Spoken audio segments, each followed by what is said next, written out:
All right, everybody. There's only a few of us today, so who else came on? Nicole. Hi, Nicole. Good morning. Good morning. Good morning. Before I get into my topic today, the big buzz lately is the lawsuit. Does anybody have any questions or anything I can help you with? Because even at the gym this morning, people were pulling me aside. Hey, what's going to happen?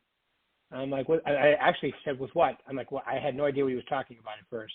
And he said, with the lawsuit. Is anybody freaking out about it? Anybody have any questions? No, it's something to be negotiated up front. That's it. Yep. And instead of being put in the MLS, you put in the agent-to-agent remarks. Right. So really, you're moving the location, and it's going to force you to basically use a document that was created in the early 90s that we should be using anyway, called the BBA, the Buyer Broker Agreement. That's really, if you really narrow it down, that's how it's going to settle out pretty much. So I think it's, to me, I wouldn't, when the Buyer Broker Agreement first came out in the early 90s, I started using it right away, because why wouldn't you have a contract? Have a contract with your buyers versus not. It makes no sense not to have one. So. It's, if I may add, Rick, it is only the three documents that we have to have legal representation of our client. Two of them two documents to represent the seller, and one document to represent the buyer. Right. Yep. Yeah. So they're really separating it into two separate, which it really is anyway, always has been. And the part that's misleading, or has been, is that most buyers, even if you don't have a buyer broker agreement, they just assume you work for them, and you don't. So this forces you to explain it to them, which I think is actually going to be good for the business ultimately, even though it's a change. Nobody likes change. Guys, so here's what I told the guy this morning. His name was Dean. Dean, I've been doing this for 39 years. Do you know how many times, some people have said, okay, the business is coming to an end. It's coming. Okay, the first one was the most devastating to me, which was also about the same time, the early 90s, when the internet came into effect. I had been doing the business, 7, 8 years by then, 8 years. And I thought, okay, it's been a nice little run. As we fade out into the sunset, what am I going to do next? Because I bought into the hype. Nothing like that has ever happened since I've had my license, right? And what happened? Almost nothing.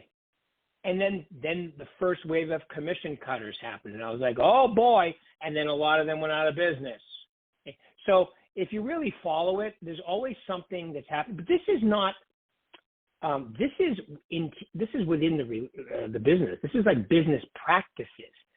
This has nothing to do with like E&O and making mistakes. This is a business practice that's going to change slightly, and ultimately, I think it's going to be good for the business. And it might shake a few people loose, but hey, that's what happens. That's what happens every time a disruption happens, whether it's a disruptor or disruptions.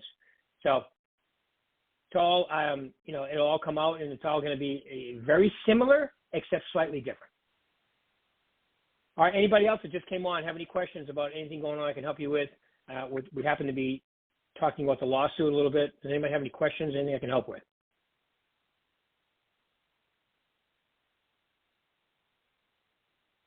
Okay, because I'm going to mute you guys now. So if you have a question as I continue, just hit *6 to unmute yourself.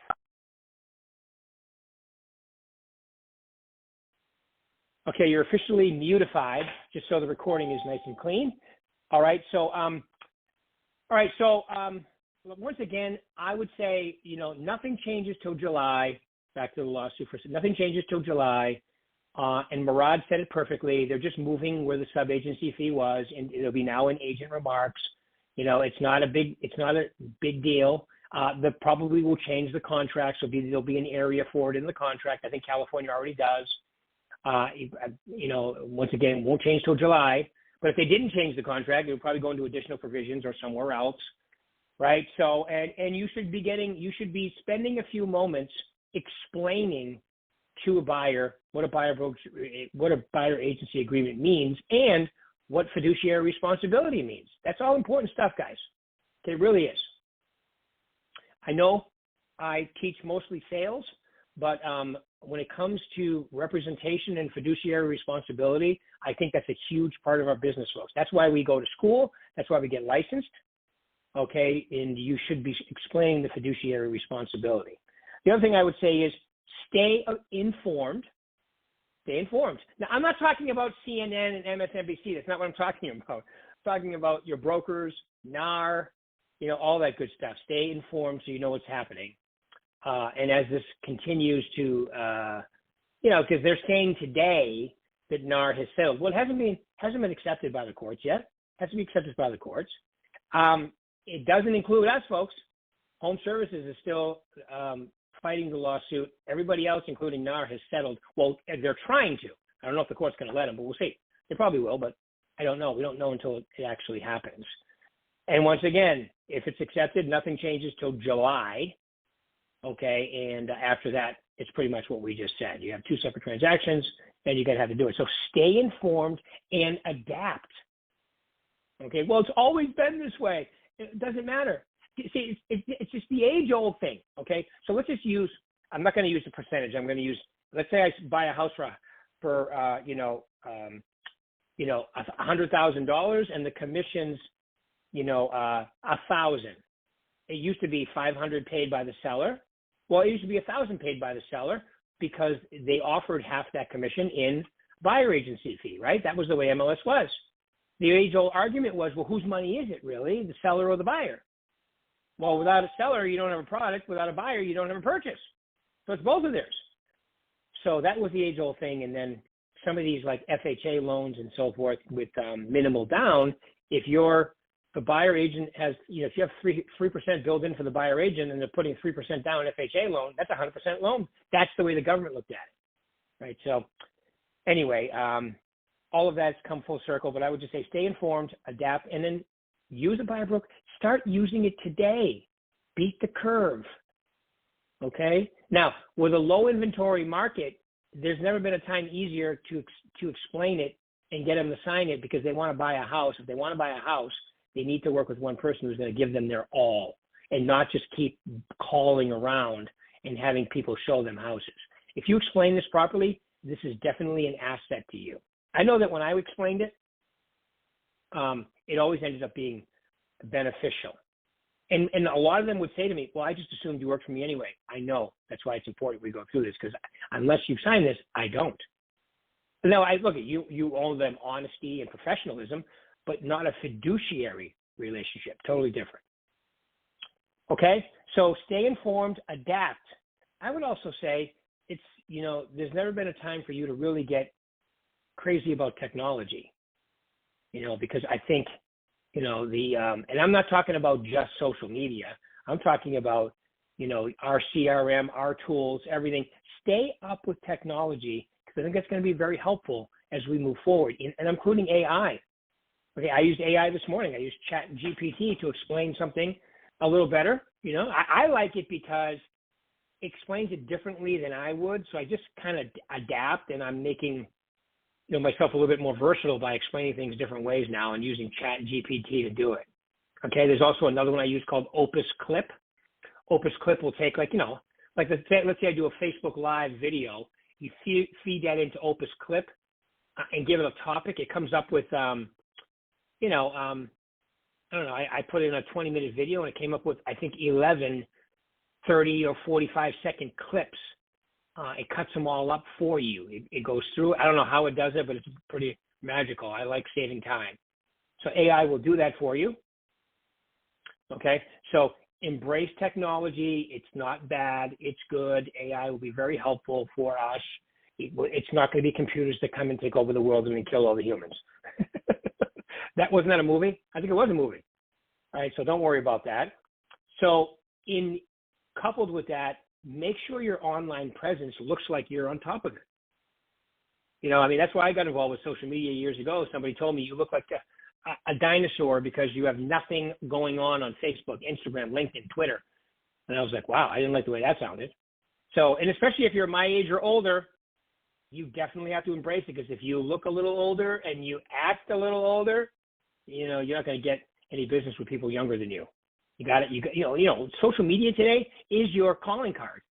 It's your, resume, I would say. All right. So make sure you make sure you have a decent presence because people will look you up. I can't tell you how many people have seen my stuff on social media or YouTube before they've even met me. All right, so it's amazing today. You can really do a deep dive on somebody by just using. So embrace technology, build and stay, and have an online presence consistently. Stay informed and adapt. All right, I would also say there's never been a better time to get really good at communicating. And that means relationships, client relationships, family relationships, all your relationships. I think they're big. I mean, of course, that's why we, are human. That's why we have contact. That's why we have families and friends. Same with your clients.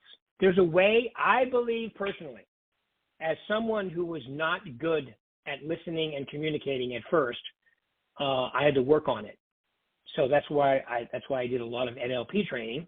And a lot of it is unnecessary, but the part that matters most is open-ended questions, repeat, approve, ask the next question with energy and enthusiasm. If you can get into that little groove, you want to repeat so they know you're paying attention.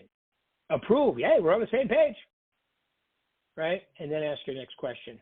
And it's always better to have your client do most of the talking because it's not about you, it's about them. And by the way, if you do that, you never have to tell them you're number 1 or 5 or I'm in the top 1% or I'm able to lead small buildings with a single bound. You don't have to tell them any of that because they don't care. Because the old saying, I don't care how much you know till I know how much you care is 100% true in today's world, especially in a world where everybody is trying hard not to verbally communicate, okay, because, of everything we just mentioned, including email and texting. I think we have and COVID really exaggerated it. I think we have a younger generation that is really socially handicapped slightly because they're not looking to communicate with each other. It's all by text and then they do the broken English text, So you, especially if you're younger today, you have the ability to communicate with people, look them in the eye, talk to them. Okay, you have a tremendous advantage. I tell all my kids that. If you work hard, like, you're not looking for a free ride or you're not looking to cut any corners and you get good grades and do really well and, look people in the eye, talk to everybody. I mean, you have a tremendous advantage today because everybody's trying to avoid that. For some reason, I don't know why. I have no idea why. It doesn't make any sense, especially in real estate, where the reason we're here is because we can communicate with people. Right? It's not like I'm buying, golf balls on Amazon. Yeah, it's easier to go on Amazon. I buy, you can get discounts, and right? It's not the same. You're buying a house. You're selling a house. It requires human interaction, at least for the time being. I think forever, but So, and the same with you go to a doctor. Yeah, okay, you can do a telemedicine, right? But they eventually want to see you. Right? Same, it's the same thing. Like my training, I can do it on Google Meets. It's better live. Everything is better live. Okay, because remember, 55% of communication is your body language and your facial expressions. 55%. Think about that. That means over the phone, even on the video, you can see a little bit, right? But especially with social media, you can see a lot because the cameras are so good today and the recordings are so well that it's almost like being there.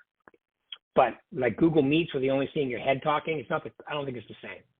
It's good. It's definitely better than nothing, but it's not quite the same. All right, and then I would say here, invest and continue to learn. Invest in yourself. Everybody you listen to, all the big, trainers and everything will tell you should be investing in yourself. The number one, and Warren Buffett says that, you should be investing in yourself. The number one asset you have is you. Could you think about this? What would you cost to build? First off, they can't do it, so you're priceless. Remember that. The human mind, the way we can function and communicate and operate, they still have nowhere near. They're getting closer, but they're still leaps and bounds away. So as a asset, you have a tremendous value just being alive. And then you could even go into, what are the odds of you actually ever being alive? Almost zero. You had to win the swimming contest first. You won it over millions and millions of others, right? So if you just look at the fact that you're healthy, you can communicate it. It's amazing statistically if you think about it. I remind myself, anytime I start to feel bad or try to, I remind myself of everything you have or we have to be grateful for. It's amazing. Our business is going to change slightly. Yay, probably needed to. Otherwise it wouldn't be. All right? The people that are committed to their craft will make the adjustment and find the advantages in it. And the people that aren't, some of them will drop out and some of them will complain until they have to drop out because they won't make any money. It's really not a big deal what the change is. They've moved the location of how you get paid as a buyer agent. Now, will some sellers try to renegotiate? Of course. You can just explain to them why that would not be a good idea. Well, I can pay less commission, and you can also make less money. Now, you can do that. So your only concern is what your commission is, or is it how much you net? Well, aren't they the same? No, they're not. They have very little in common, actually. All right, so run your stats. Know your numbers. Compare yourself to the average in MLS or one of these commission cutting companies. All right, if you're in California and Arizona, you can do it yourself. If you're in Nevada, you might need your broker to help you because, and for some reason in Nevada, we don't have the same metrics in our MLS, but all our brokers have access to it. Okay? How about any questions so far? Any questions? That's pretty much what I wanted to cover today. I will review if no one has any questions. Hit *6 so I can hear you. *6, that's the left bottom, not the hash sign, but the *6, and I'll be able to hear you if you have a question or a comment. Hi, Rick. Good morning. Hey, Darren here. Hey, Darren. Hey, how you doing, buddy? Good, man. What's up? Good. Hey, so going back to the explanation of the buyer-broker agreement, what was your quickest and simplest way you would do that? How would great you question. explain Okay. that? Okay, so I just make it part of the process. Just like we do, you know how you do a listing, you just start pulling the forms out, and that's how I did it with a buyer. I'm like, okay, so, and now you have the perfect excuse. You can use a lawsuit. Okay, well, since this lawsuit now, here's how we have to do things. You could actually even say that if you wanted to. I wouldn't, but you could. You have an excuse, and then you say we're separating the transactions, and we have to have this is how you buy a property today. The first step is, and I would say I need to know exactly what you're looking for, and this is exactly how I used to do it. Let's say you came to my open house, all right? You come to my open house. Okay. I'm following up with you. And finally you go, yes, Rick, we would love to have you help us buy a house. Excellent. Okay, Darren, right. Here's what I need you to do. I need you to send me an email. I need you and your wife to sit down and think about this, all right? And I want you guys to send me an email, okay? And since I know you, I would say, and even involve the little guy if he has any input, make sure he has his input, right? Luke, make sure he knows, and then give us everything you're looking for and everything you don't want. I want both. I want what you want, and I want what you don't want in the house. Okay? Sound fair? Cool. Okay. Yeah. Now, Darren, I'm going to send you 2 forms. Okay. One is a form called Duties Owed. It explains agency per the state of Nevada. And the second one is the buyer-broker agreement. That's how you hire me to help you buy a house. So I need you to just read those. If you have any questions, I need them both signed and sent back. I'm going to send you the, what do you call that, e-sign. And if you have any questions while you pull them up, just call me, and I'll be happy to go over them with you. Okay? Okay. And then the third step is you just need to know, you let me know when you're available, because I'm not going to send you stuff. You're going to tell me what you want because we have a shortage of inventory and you guys just need to be accessible. As a matter of fact, Darren, I would talk to your employer, talk to your wife, make sure that you guys are available. Like if I called you at noon and you needed to see something by 4 that day, now this won't last long, a couple weeks, but we'll have a house for you. Talk to your employer, So if you need to be accessible, just like the homes need to be accessible to sell, you need to be accessible to go see them. That sound fair? Right. Okay, great. Yes, sir. That's it. Yep. Well, and don't forget, I would start the whole thing by getting you qualified by Prosperity. But Other than that, it's exactly the way it is. Absolutely, 100%. Yeah, not even going to do anything until I see that pre-approval. Yeah. Guaranteed. That's it, right. man. So, that's my presentation in a nutshell. And that's good. And this is how you hire me, by signing the buyer broker agreement. That's exactly right, because you have to hire me. And then it creates a fiduciary responsibility. I missed the very, very beginning of the call where you said they're just going to change positions of where they put what the seller is offering the buyer. Is that how that's going to go? Instead of a co-op, it's going to be listed somewhere else. That agent-to-agent remarks. Agent-to-agent remarks. Okay. Yeah. And so I don't need to put in a dollar amount on the buyer-broker agreement. Is that correct? Like say, okay, if the seller, here's my commission, 3%. Mm-hmm. If they don't pay me 3%, you guys are going to have to make up the other 1% at closing, or something like that. Is that how that's going to go? Yeah. Or is that even close? That's a great question. Okay, that's a great question. So, this is the way I would try to do it at first. So let's say you're the listing agent, Darren. Hey, Darren, I want to show your house over on 123 Oak Street. You're offering a 2%. I have a 3% buyer broker agreement. Could you do me a huge favor? Well, first off, would you pay 3% on my buyer? Right? If he says, well, I don't know, well, fine. If you could ask the seller. Right? So I would try that. Why not? It doesn't work all the time, but sometimes it does. Right? So no, well, the seller's only agreed to 2. Okay, fine. Well, you're also going to have an area, like I can add that in. Like, okay, so I make an offer, right? I know I'm getting 2. Okay, so now I need that 1% from the seller. You can always try in your offer to get the seller to make up that 1%. You can try as part of your offer, or you can negotiate with the buyer and say, you'll have a 1% fee over and above my 2% as part of your closing costs. You could do it either way. Okay, so then the lender would have to know about that so they could work that 1% into their loan. Right. Or that's another 1% of money out of their down payment or something like that, right? That's the easiest way to do it, honestly.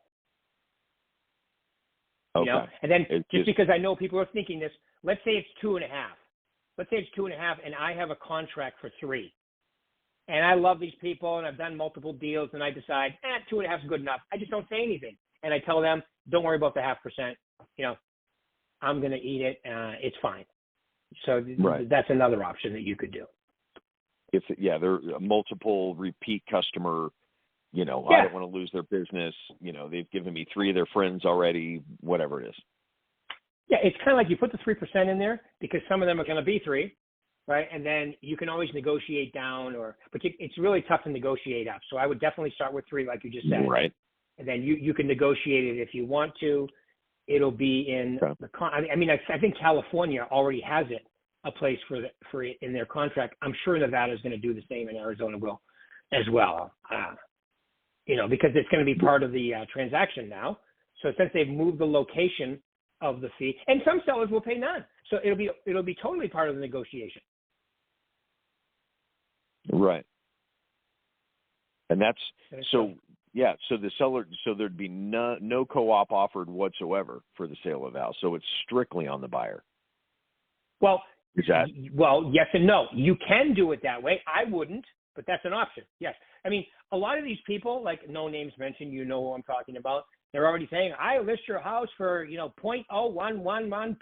And they're really not, they're really lying to you because then they're going to pay 2.5 to a So those people, they're going to have to, they're going to have to put it in agent-to-agent remarks, right? But there are some people, to me, that it's going to make it easy to take a 3% listing because the seller's paying a 3%, but which is misleading because the buyer agent's going to come up and negotiate their fee. So why not just make your listing more attractive, by having that in there? Right. Yeah, that makes sense to me for sure. This is where the salesmanship's going to come in. This is kind of like what I like about this whole thing is that it's going to be people who are going to figure it out and become better salespeople because of it, and some people are going to go home and decide to do something else. Okay. Yeah. But great questions. Okay. We'll great questions. And the last, real quick, The original, I've never heard it. The original reason for this lawsuit, did somebody actually do something wrong? What was the original reason for all this rigmarole that we're hearing about?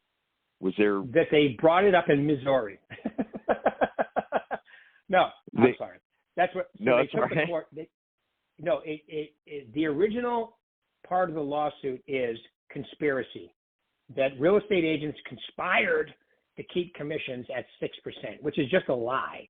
That's why I'm surprised NAR's settling, because it makes to me it makes more sense to take it get a bond and go to appeal, because you have a jury of 8 or whatever it was, 8 or 12 people, whatever, I can't remember what the number of jurors were, and they deliberated for an hour and came back with a conspiracy count in $1.9 billion.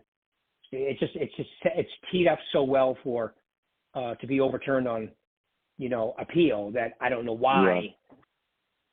Although yeah, a $1.9 billion bond's very expensive, so maybe that's why. Yeah. Oh, well, it always comes down to money, but that's what I thought. I just didn't hear the actual answer, and anyways, I don't know. I shake my head.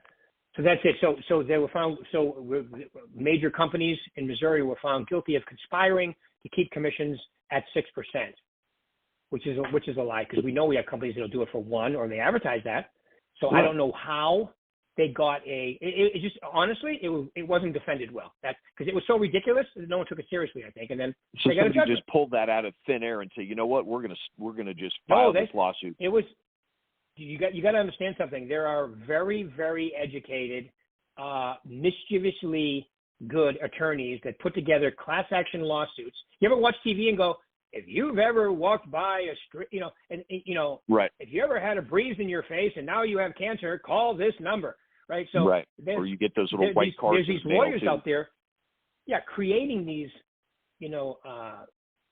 class action lawsuits and winning.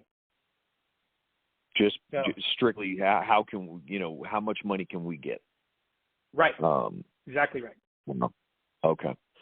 Yeah. Wonderful. The world we live in, though, not a surprise. Not a surprise at all. Right. It's kind of crazy. Everything we've seen, I'm not shocked. Yeah. Right. Rick, if I may interject also. What's that? I said, if I may interject, add a little something.